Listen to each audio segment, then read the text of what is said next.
Maraming salamat, Reverendo. Tayo ay sumapit sa ika-4 na umaga ng ating simbang gabi. Marahil karamihan sa atin dito ay nakakakumpleto ng simbang gabi hanggang ngayon. Hari nawang makumpleto natin ang 9 na umaga ng ating pagdarasal at pagsasakripisyo ng ating paghihintay sa kapanganakan ng ating mananakop. Sa mga nakikinig sa atin sa iba't ibang lugar ng daigdig at iba't ibang lugar ng Pilipinas, kayo rin po ay binabati namin ng isang magandang umaga at maligayang Pasko. Sa mga taga Cebu at Visayas, ang tangi kong masasabi ay maayong buntag kaninyong tanan. Marami ring mga Pilipino ang nakikinig at dumadalo sa ating misa sa ibang bansa, sa Amerika, sa Canada, sa Europa, sa Australia at kung saan-saan pa. Mga kapatid sa pananampalataya, dederetsuhin ko na kayo. Kung sino ang halos walang pambili ng gatas, ay siyang maraming anak. Kung sino pa ang mas nakaririwasa sa buhay, ay siya namang walang anak. May mga mag-asawa, ginagawang cottage industry ang panganganak. Sa Pilipinas noong araw ay pangkaraniwan ang malalaking pamilya. 5, 6, 8, 10, 12, 14, at may kilala pa akong mag-asawa, 16 ang kanilang naging anak. Kung kayo ay mamamasyal dito sa atin sa Pilipinas, mapapansin din natin na maraming bata sa kalsada ang nagkalat, palakad-lakad, patakbo-takbo, parang nagpapatintero, nasaan ang kanilang mga magulang. Bakit sila pinapayagan na magpakalat-kalat sa mga lansangan? Parang ang Pilipinas ay pabrika ng bata. Subalit ngayon naman, ang uso daw ay pakauntian ng anak. 1 anak, 2 anak, 3 anak. Mapagbiro ang tadhana. Kung sino ang walang maipakain, siya ang maraming anak. Kung sino ang nakakariwasa sa buhay, siya naman ang walang anak. Pero ngayon, hindi na yata uso ang paramihan ng anak. Mga kapatid, aminin ba natin o hindi? May mga babaeng napakadaling magdalang tao, napakadaling magbuntis, napakadaling manganak. Meron din namang mga babaeng ginawa na ang lahat, uminom ng kung ano-anong tableta, nagpakonsulta sa magagaling na doktor, sumayaw sa ubando, tumawag kay Santa Clarang Pinong-Pino, subalit hindi pa rin sila magkaroon, hindi pa rin sila pagkalooban ng anak. Talagang malupit yata ang tadhana. Sabi ng isa kong kakilala na walang anak, okay lang yun, Father. Masaya naman kami kahit kaming mag-asawa lamang ang magkasama. Ang magkasama sa buhay at sa bahay ay tanging mag-asawa lamang. Sabi naman ng iba, ay Father, masaya ang maraming bata sa bahay. Nakakaalis ng stress, nakakaaliw, nakakawala ng pagod.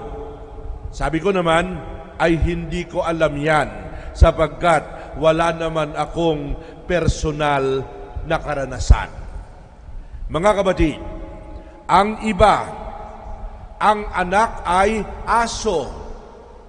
Sa Amerika, sa iba't ibang bansang maririwasa at iba pang mayayamang bansa, may mga mag-asawa ang tanging tagapagmana ng kanilang kabuhayan ay aso. A-S-O, aso. Sabi ko, hay, buhay. Maraming anak, maraming biyaya. Yan ang ating paniniwala sa Pilipinas nung araw. Walang anak, hindi pinagpala. Ito rin ang paniniwala ng mga tao noong panahon ni Kristo. Childbearing is a blessing, swerte. Childlessness is a punishment. It is a curse, malas. Sa umagang ito, narinig natin ang pagsasalaysay tungkol sa isang mag-asawa, Zacarias at Elizabeth. Parehong malapit sa Diyos, parehong nabubuhay ng matuwid, parehong banal at paladasal. Subalit sila ay pareho ring matanda na, at hindi lamang iyon, si Elizabeth ay baog pa. Silang dalawa ay hindi pinagkalooban kahit isang anak. Ang tawag dito ay double incapacity. They are doubly incapacitated. Parehong matanda, the first incapacity, and the second incapacity is that the wife is barren. Sila ay hindi binigyan ng anak. Alam ninyo sa banal na tipan, lalong-lalo na sa lumang tipan, may mga iba pang halimbawa ng mga babae na walang anak o matagal bago nagkaroon ng anak. Halimbawa, kung nakinig kayo sa unang pagbasa, ito ay pagsasalaysay tungkol sa isang ina na nagtagal bago binigyan ng anak. Maririnig natin ang mga kwento ni Sarah, ni Rebecca, ni Hannah, ni Raquel, ang ina ni Samson. Lahat sila ay mga baog at hindi sila pinagkalooban ng anak. Ngayon, sa madaling salita, to make the long story short, may isang anghel na bumisita kay Zacarias. Ang anghel na ito ay may dalang mabuting balita. Ang anghel ay isang makalangit na bisita. At tuwing dumarating ang anghel, ang una niyang ginagawa ay ang tawagin ang pangalan ng kanyang dinadalaw. Kahapon, mapapansin ninyo, ay tinawag ng anghel na si Gabriel ang pangalan ni San Jose. At ang sabi niya, Jose, Jose, natutulog si Jose. At sa kanyang panaginip, nagpakita ang isang anghel, Jose, Jose, huwag kang matakot. Ganon din ang kanyang sinabi ngayong umagang ito sa ating ebanghelyo kay Zacarias, Zacarias, Zacarias, huwag kang matakot. At bukas, siya naman ay dadalaw sa mahal na Birheng Maria, Maria, huwag kang matakot. Kung inyong titingnan, ang pinakabisi, pinakaabalang anghel ngayong panahon ng Pasko ay walang iba kundi si Gabriel. Kahit saan siya ay naroroon, marami siyang dinadalaw, marami siyang kinakausap. Kahapon, si San Jose. Ngayon, Zacarias.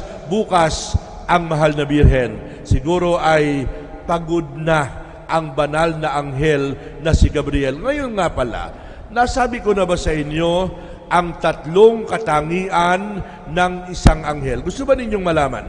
What are the qualifications of an angel? Can we describe what an angel is? Ano ang tatlong katangian ng isang anghel? Makinig. Nakuha ko ito sa teacher namin. Matagal ng panahon. Ito ay may halong biro. Huwag naman kayong magagalit. Number 1. Ang anghel ay lalaki. Sabi ng teacher namin, may nakita ba kayong anghel na babae? Tingnan ninyo ang kanilang mga pangalan. Gabriel, Rafael, at sino pa yung isa? Michael.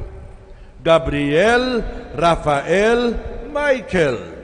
Wala namang pangalan ng babae sa anghel. Sabi niya, ang unang katangian ng anghel ay lalaki. Pangalawa, naku, nagtampo dito yung mga kaibigan kong babae. Bakit daw sila minamaliit at wala daw anghel na babae? Bakit daw pag mga may drama-drama, ang anghel ay kung minsan ay babae? Pero tingnan ninyo, yung mga anghel, ewan ko kung may anghel sa simbahang ito, sila ay mga lalaki. Number 2, ang anghel ay bata. Nakakita na ba kayo ng anghel na matanda? Hindi pwedeng matanda Paano yan? Busy yan, lipad yan ang lipad kung saan-saan. Kung yan ay matanda, ay ang pakpak niyan, mababali na agad. Hindi yan makakarating sa kanyang pupuntahan, mapapagod na agad yan. Kaya nga't ang anghel ay bata. Lalaki, bata. Ano ang pangatlo? Ang ikatlong katangian ng anghel, ang anghel ay pogi. Dapat pogi. Kung ang anghel ay hindi pogi, yung kanyang pagpapakitaan ay baka matakot at himatayin at lalong masindak at magtumakbo at hindi maniwala sa kanya. Kaya nga't ito ang tatlong mga katangian ng isang anghel: lalaki, bata, at pogi. Ganun pa man, totoo man ito o hindi, nung dumating ang anghel na si Gabriel kay Zacarias, ang kanyang tanging sinabi ay ito: Zacarias, dininig ng Diyos ang iyong panalangin. Dininig ng Diyos ang iyong dasal. Hindi makapaniwala si Zacarias sapagkat napakatagal na nilang humihingi ng anak. Napakatagal na nilang naghihintay.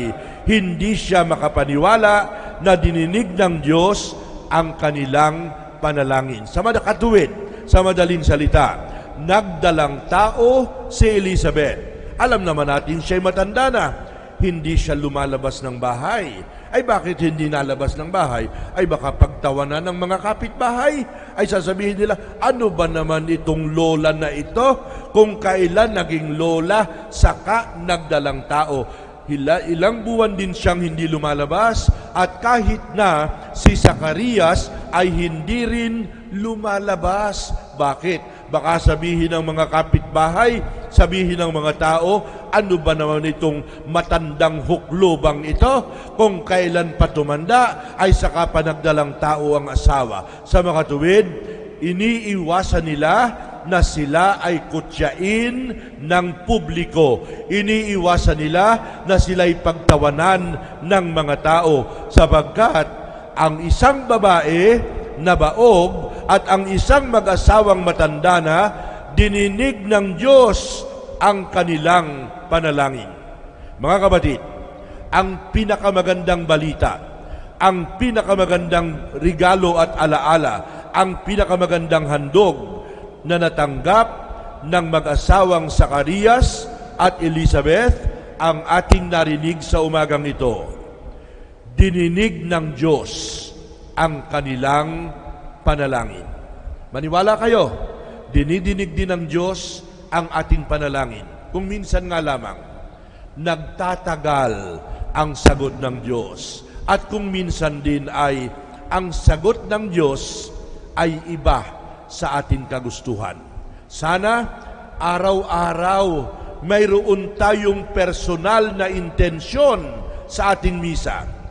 Araw-araw meron din akong intensyon, mayroon akong ipinagdadasal. Sana araw-araw ngayong simbang gabi, mayroon din kayong ipinagdarasal sapagkat naniniwala tayo na dinidinig ng Diyos ang lahat ng ating panalangin. Amen. Magsitayo ang lahat.